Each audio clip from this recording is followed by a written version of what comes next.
குஜராத் மாநிலங்களவை தேர்தலில் தேர்தல் ஆணையம் நியாயத்தின் பக்கம் நின்றுள்ளது என்றும் இது பாஜகவுக்கு கன்னத்தில் அறை கொடுத்தது போன்று இருந்ததாகவும் மதிமுக பொதுச் செயலாளர் வைகோ கூறியுள்ளார்.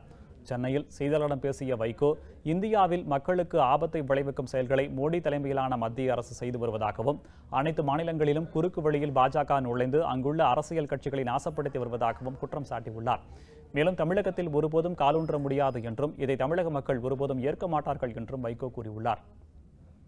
தேர்தல் கமிஷன் நியாயத்தின் பக்கம் நின்றது, விதிகளின் பக்கம் நின்றது. இந்த ரெண்டு ஓட்டு செல்லாது என்றுச்சு. அகமது படேல் ஜெயிச்சிட்டார். நல்ல கன்னத்தில் அற வாங்கியிருக்காங்க பிஜேபி காரங்க.